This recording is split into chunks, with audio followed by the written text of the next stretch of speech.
I Don't Drive at Night Anymore, a story written by 1717. A link to their original Reddit post will be available in the description down below. I don't drive at night anymore. At least, I don't drive anywhere that isn't very well illuminated. I know that sounds silly. Trust me when I say that my friends tease me to no end about it. They are the types that love going for late night cruises out around the outskirts of town and to go stargazing. Both activities I enjoyed too, once.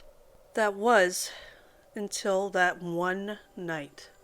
After that, I couldn't bring myself out of the light ever again. It was about a year ago, in late July. I was living in a small town at the time in northern Alberta, staying there to get the most out of the cheap community college and low rent. I had just finished my finals and was looking forward to visiting family out west for my week-long vacation. It wasn't exactly a short trip. A total of 4 hours at least just to even get to the next town over. To get to where my parents were was an additional 6 hours of travel. Driving through Alberta isn't exactly exciting either.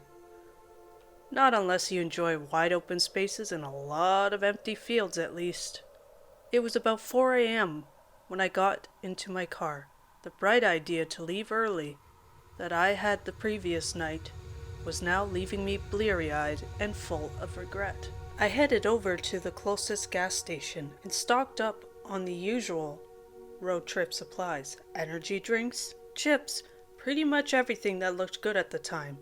The coffee I'd brought with me was starting to kick in, and I began to look forward to at least the first initial few hours of the trip. That was typically how it was with long car rides for me. The first few hours were great and relaxing, with the rest of the trip just slowly getting worse as I got those fun cramps or stiffness in the body from sitting too long. Before heading out of the city, I checked my phone, queuing up my playlist of music that would be keeping me company, and double-checking my route out of the city on Google Maps. Damn, a red bar set halfway between me and where I was heading. Construction ahead. Expected delay, 45 minutes. Great. That was just my luck that the main road itself was getting work done, but there wasn't anything I could really do about that. Finally, pulling out of the gas station, I headed out, starting my long journey. The music pulsed through the speakers as the light pollution of the city slowly faded behind me, and the night sky grew even brighter. It was a full moon out tonight, and one that complemented the sea of stars quite nicely too. That helped raise my mood up a bit, and I soon got lost in thought as I cruised down that dark road. After about an hour of driving down the open highway, the sky seemed to quickly darken, the moon becoming obscured, and the illuminated plains around me fading away to an inky black. The only thing that was visible now outside of my headlights were different twinkling lights off on the horizon, and the city lights far behind, still in my rear view mirror. The lights ahead pulsed orange and red, with the occasional flash of a vehicle's headlights. That had to have been construction, I figured. It was another joy of driving out in these flat areas. You were able to see practically a full hour ahead of you in advance, and just really take in all of that excitement.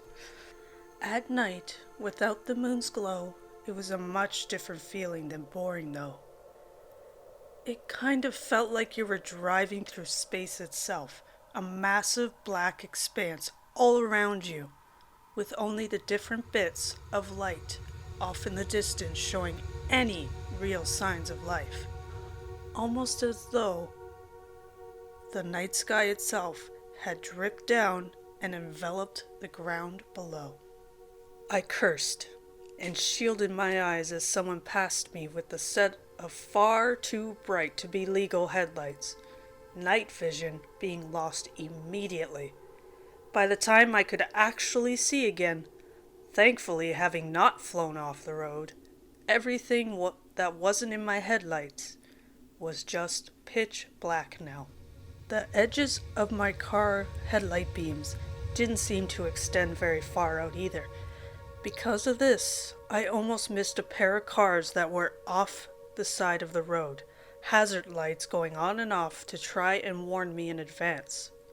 I slowed my vehicle to try and get a better look, in case they needed any help. But as I passed by, I didn't see anyone in the vehicles themselves. Neither car appeared to be damaged either. Weird. Maybe the owners had car problems and had hitched a ride back to town until a tow truck could come and retrieve the vehicles. I couldn't really give much better of a guess than that, so I continued on, not wanting to rubberneck any more than I had already had. The darkness at this point had become rather oppressive. I noticed that outside of my beams of light, it was now just a solid black wall, like it just cut off immediately with no glow or anything. I had to slow my speed to half just to be safe. While trying my best to stay on the road, I must have completely forgotten about the construction zone, for when an orange pylon appeared out of the darkness, I hit the brakes. I must have missed the warning signs due to this weird blackout, but this had to have been the start of the construction zone. With due diligence, I crawled through the area trying to catch sight of any workers or really any signs of life. That was when I realized that there should have been some kind of life around here. I had already seen their lights on further back down the road, but now, as I drove through, there wasn't a single piece of equipment that seemed to be turned on in any way. Excavators sat abandoned, doors wide open without an operator inside. Any floodlights had been knocked over or otherwise turned off in some other manner. However, things quickly went south from there. About halfway through was when I saw someone finally. A prone body laid down on the side of the road. Only half of the person was visible from my car. I stopped my vehicle, wondering what he was doing at first, as it looked like he had his ear to the ground. Eventually, I decided that he must have been unconscious, so I put the car in park, turning on my phone's flashlight and the car interior light before getting out to add as much extra light as I could to the area. The moment I stepped out of the car, I could feel a very stark difference in the air. It was supposed to be the middle of summer, yet I could almost see my breath. It was freezing out here for some reason. "Hey, buddy, are you okay?" I called out nervously, voice holding an odd echo to it that had no right to be there. I shined my flashlight over him as I got closer, before quickly stumbling back. Jesus Christ! I practically sprinted back to my car, throwing myself inside and slamming the door behind me. Panicking to find the lock button, my fingers hit it, and I tried to stop myself from hyperventilating. The lower half of that man's body has been eaten. Past his stomach, there was nothing more than bits of gore and viscera that had been strewn across the road. It looked like something had just ripped into him and left the rest to rot. I pulled out my phone and tried to call 911, but I had no bars. I must have been too far out to get any signal. It wasn't like I could do anything to help the poor man from here, so I pulled the car out of park and continued out of the construction site. I spotted a few more bodies in varying condition as I tried to make my way out. That was when I saw it. Just as I turned the corner, my headlights illuminated something that was hunched over another construction worker. It almost looked like a person, but it was far too dark. It was incredibly thin, spine jutting out from its back as it initially faced away. When it turned in response to the light, it covered its malformed face with a massive hand that ended in sharp, ragged claws. Pinprick white eyes glaring at me from the shadows of its hand as it let out a shriek and bounded off into the darkness. At that point, I slammed my foot down on the gas and floored it out of there, having to swerve once or twice to avoid the abandoned equipment. Eventually, I rocketed out of the sight, going far too fast but unable to slow down. In my rear view mirror, I could see them, a collection of white eyes that trailed along behind me in the distance. They didn't make any sound, but I could tell they were getting closer, little by little. I must have had at least some luck tonight as I made my way over the next hill. I could see off in the distance a gas station that was still lit up, a beacon of light in the sea of darkness that surrounded me. I managed to get to it in only a few minutes, my tires screeching across the pavement as I came to a halt directly under the gas area. The darkness was like a wall around it, but I had a clear path to get inside the building. Taking a deep breath, I escaped my vehicle and sprinted up to the glass door. When I got to it, the attendant inside was already unlocking it and pressing a button on the side to power it on, letting it open enough to get me in before he closed it again with the lock in place. "Are you all right?" he asked me as I stumbled away from the door, trying to put distance between me and the numerous windows that covered the front wall of the station. I felt vulnerable. There, in that little store, the panes of glass being the only thing between us and all that darkness outside, was just waiting for the lights to go out. I started to try and explain to him what I had seen, when outside the bulbs began to blow, one by one, around the top of the gas station, with the darkness encroaching closer and closer until it was pressed up against the windows.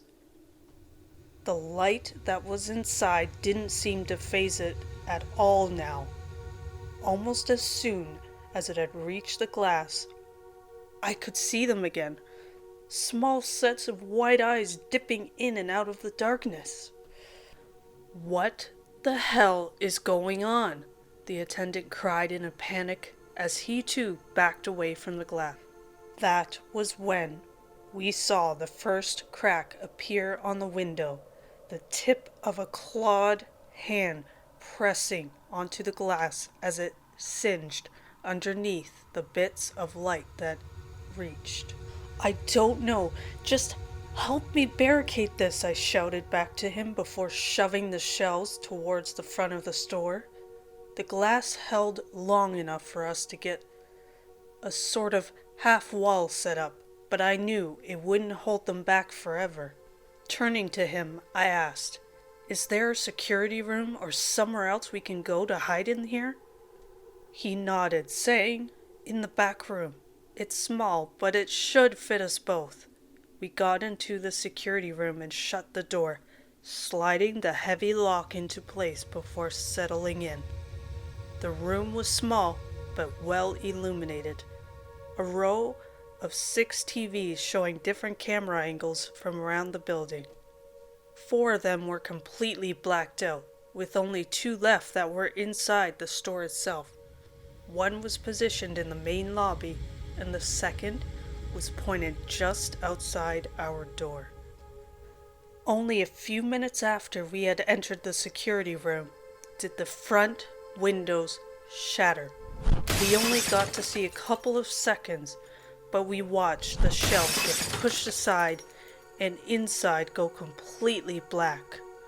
Now all the cameras were dark, and then a single bulb above us started to flicker. I turned on my phone's flashlight just in case. Luckily, the power didn't go out in this room at least. The door being sealed along the bottom as well, so there wasn't any cracks for whatever this thing was to filter in through. We sat there in silence for a long time, neither of us brave enough to break it, in fear of attracting unwanted attention. That silence broke at the first sound of scratching, which eventually led to a chorus of low whispers just outside our door. They sounded just like normal people, and if it wasn't for what I had already seen, I might have thought that we were being rescued. But their voices were too low, and underneath their pleas for us to come out, I could get the sense of danger just on the edges of it. Like if we didn't comply, there would be consequences. I don't know how long we were forced to sit there and listen to the scratching and whispers. The TV monitors would come on, though, one by one as the darkness seemed to recede. The sky a pool of red and orange that signaled sunrise.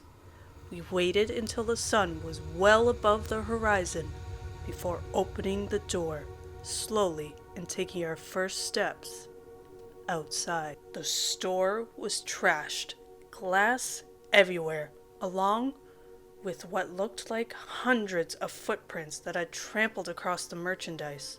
My car appeared untouched, and I got it running again after the police arrived to aid the attendant. I still don't know what I saw that night. I don't think I ever will. But I think that's for the best, as there are some things that should probably stay in their darkness.